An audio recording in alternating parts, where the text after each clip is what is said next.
Good morning. Welcome to another episode of Papa's Workshops. These are for Adam, Brady, Luke, and Brenna, and all the others that are watching. Today we're going to start on the upper cabinet. We've got the bottom part of the Newport Secretary is fully constructed, not finished, with finish, but we've got it constructed. So we need to start on the top. But before we get started, we need to check in with my assistant. There she is. You ready for a busy? I don't have a treat. You already had your treat. Ready for a busy day? Yes. All right, let's get to work. All right. All right, to start on the top, we've got some interesting issues to work out. The corner, they're not quarter columns, but the corners of the upper cabinet have decorative columns, and normally those would be a 90-degree part of an arc, quarter columns. Well, these are not quarter columns; they look to be half columns, and we'll get into that. But that makes how that all fits together and how that affects the sizing. I'm going to kind of do that first. We're going to work out the column part, and then I can adjust things. So, because we need to end up with a set size at the end to fit on top of the existing lower portion. So, let's get into what that's all about. Let's look at some pictures. Here's a picture of the original secretary. This is the top section. Laying on its back, and we're looking up from the bottom. Now, if you look at the top, you can see the curved section of the column, and it goes. It's not a quarter column. See, it goes beyond the center point there, so it is actually a half column. Which is a little unusual. Usually there's just a quarter 90 degrees of a circle, and this is a full 180 degrees of a circle. And here's another view on the other side, and so you've got the top of the column, and you can see the column with the flutes, and then here's where the half flutes start. And I can say that whole piece is going around more than the 90. So it's going to be a challenge. So here's my drawing of what we have to accomplish. So this is the half column, and it's going to come down, and then here's the bottom part. I've got the cross section. So we're going to turn that and put the flutes on as a full diameter, and then split it. We do that by gluing up two blanks, this half-size blank here, and then another one there, and have brown paper in between. That will allow us to split it apart later. So we'll do the turning, and then the flutes, and then we'll have to figure out how we're going to get these beads in the middle of the flutes down here. And then we'll make a separate turning of this 1 1/4 inch area here, and the same kind of a thing on the top. So we'll make three pieces, and this bottom one is actually square. That's what this edge here is.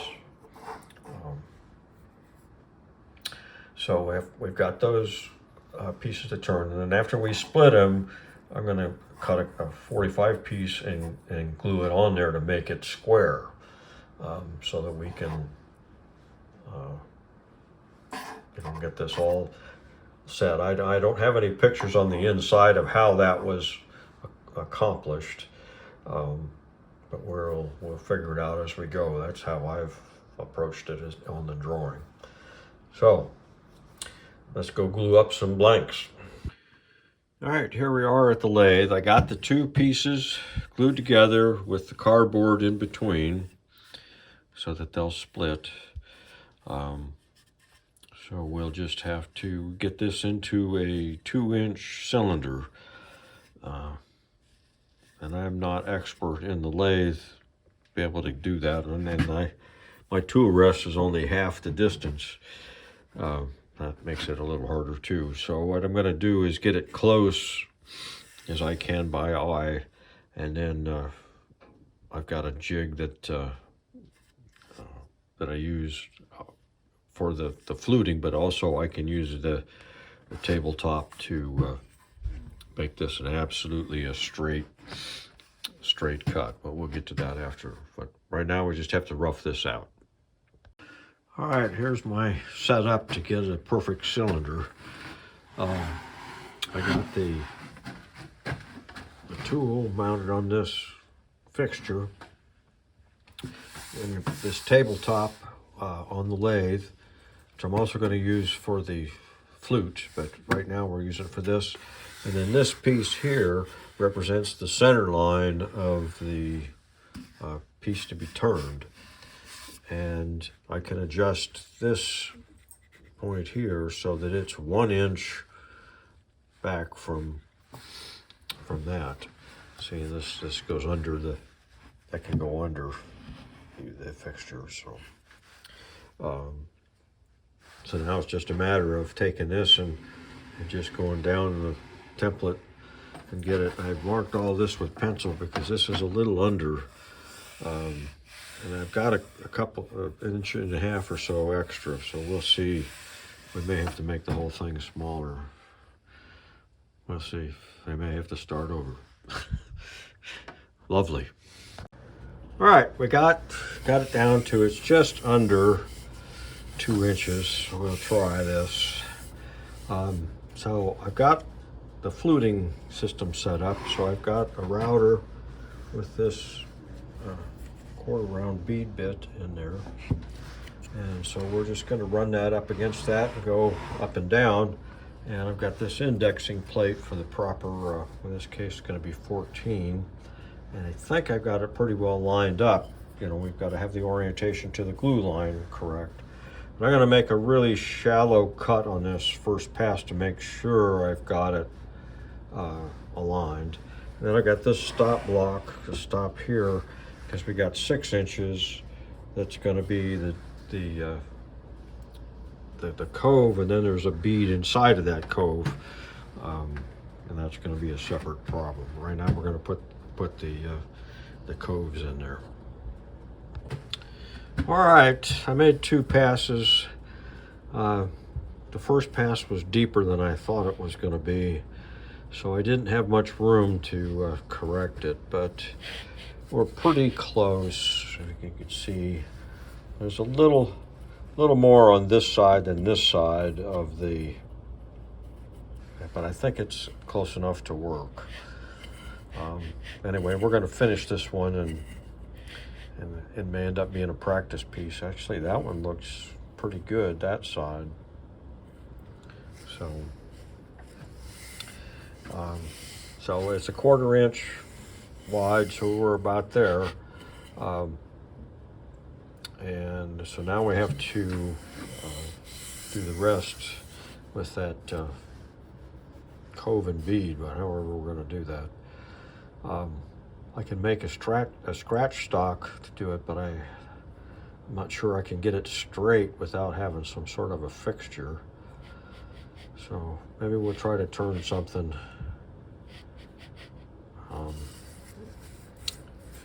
Just make a little groove to start in. We'll try that. All right, I put this little bit here in there, and so I set it up to just get a line even with the edge of that. All right, so now I got to raise that up and then do the same thing on the top. And then I'll have 2 little narrow channels that guide me, and then we'll see about using a scratch stock to finish it out.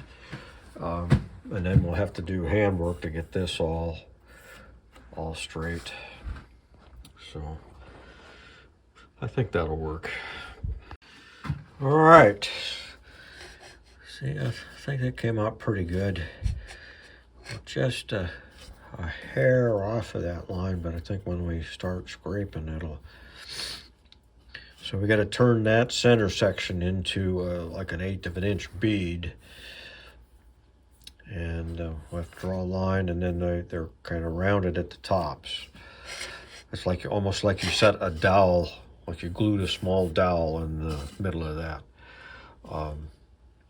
So I think we're there.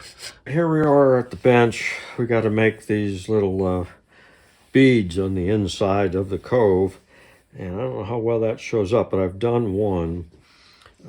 We just take this beading tool, and I modified the end of it so that it's kind of got the cove shape, but then we've got the bead on top. So it's just a matter of running this down the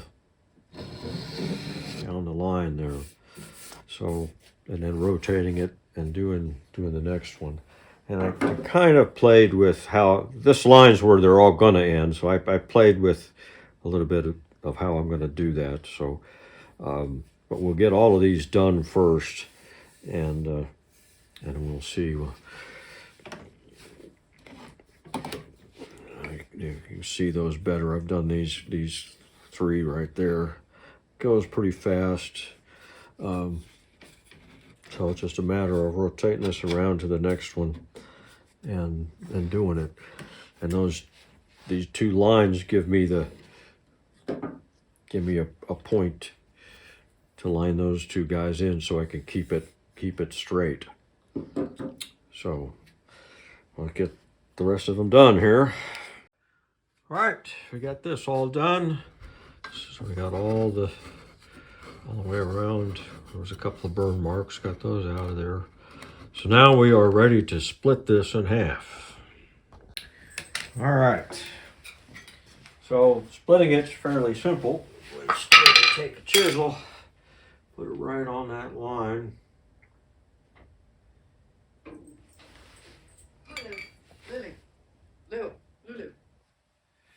Lulu. Oh, come on.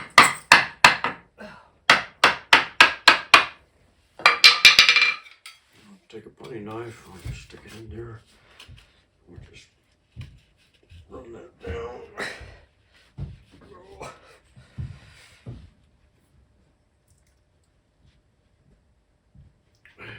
Start from the other side.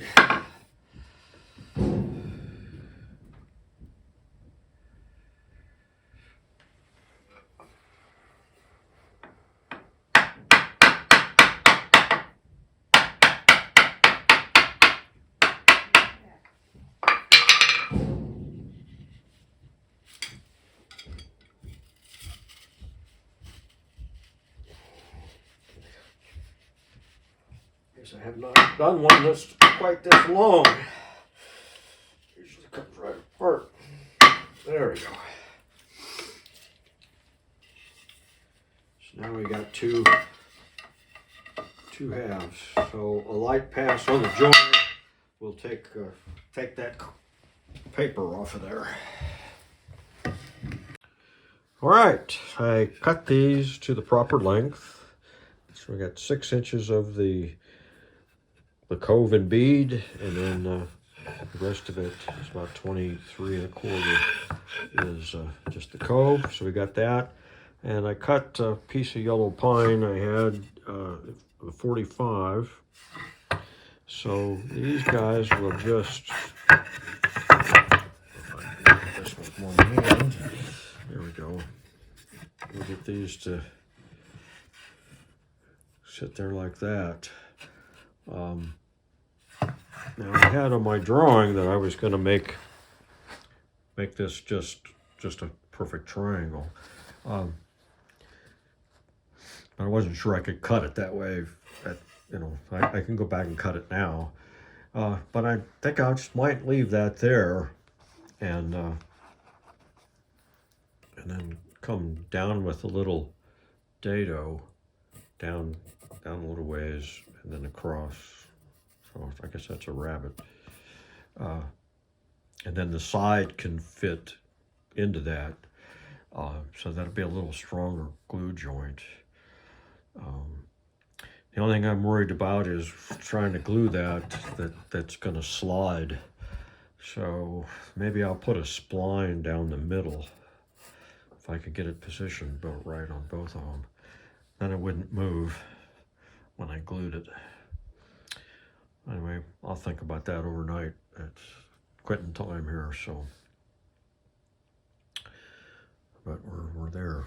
We should be able to glue this up tomorrow. And I made these pieces are longer, as you can see. So I will split the turnings that I have. I got that right here. So this is the top and the bottom. Can't remember which one was which. Oh, that's the top. And then this is the bottom. It's there that way. So we'll cut those. We got to split these, cut those off, and then they'll glue onto this same strip. So we'll have one long assembly, and then above and below that will just be a block. So the other option would be to just go ahead and cut that all the way down, and then just use little glue blocks to glue it to the side. I mean, they're going to overlap about a ½ an inch as it is right now, and then probably glue blocks would probably be enough. And maybe I'm making it too complicated, so maybe I'll just trim that on both of these, and that'd make gluing it up easier, because the point would be, this point here would be in the center. So anyway, I'll think about it. All right, I went ahead and cut that into a triangle. That's just going to be the easiest way to do this. And I've got one glued, but you can never have enough clamps, right? I don't have enough clamps to do the second one just yet, so we'll have to wait. And I got a little too carried away splitting that. I should have either cut them off on the lathe. Probably should have cut them off on the lathe. Then I could have held them like this in the vise to get the cardboard off with a hand plane. But I didn't. These are long enough to get through the joiner with light pass to get the cardboard off.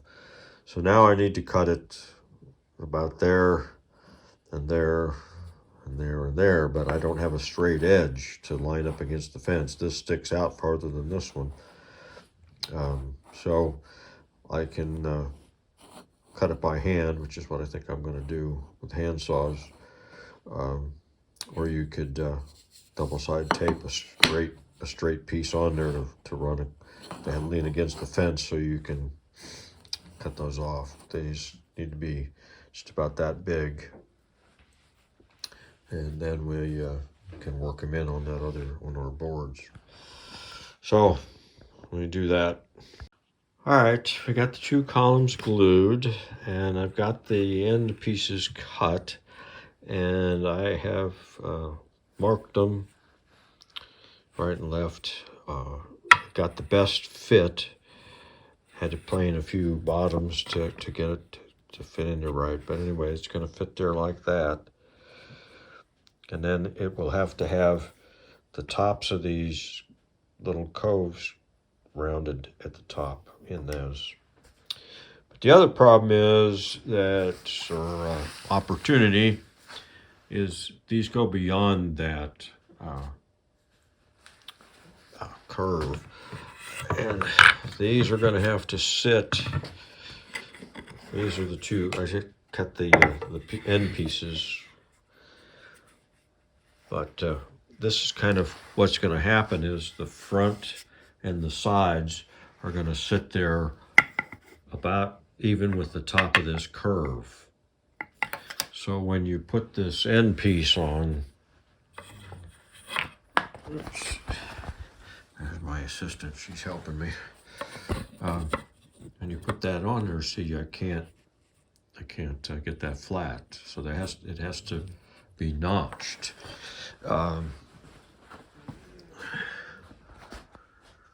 So that's, see right here, it'll have to be notched like that to fit around those corners.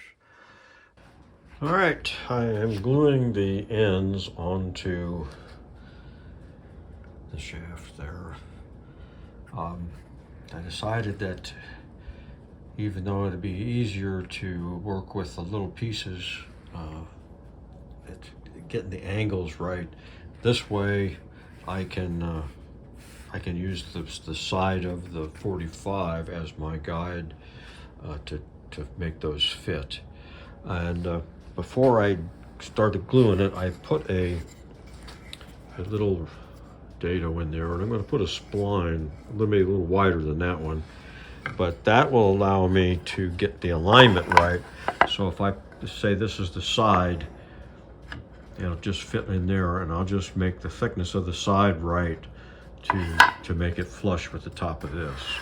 And the end pieces, I did the same thing, so I'll be able to run a spline up the whole length of the piece, and that'll give me a butt up against point for the sides.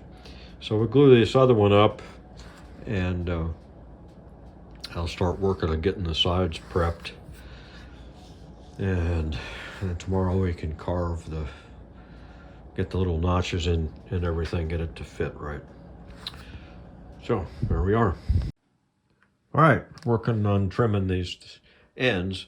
I got that one ready, so I took a little dovetail saw, got it close, and then trimmed it this way with a chisel, and then I used this dado plane to get that to the point where it fits. And I got a little jig here. This is the piece that's going to go in there, and see, that just fits right in there, so it fits nice and tight like that. So that'll be either the front or the side, depending on where it's. And I did the rounding there at the top. That one's got a little bit of a gap. I'll fill that. So just got to do the other ones. All right. It's not a good day. I went ahead and fit the base and the top with the squares, and I used these little guys to stabilize it. And so this is what it looks like when it's all together with the spline in there.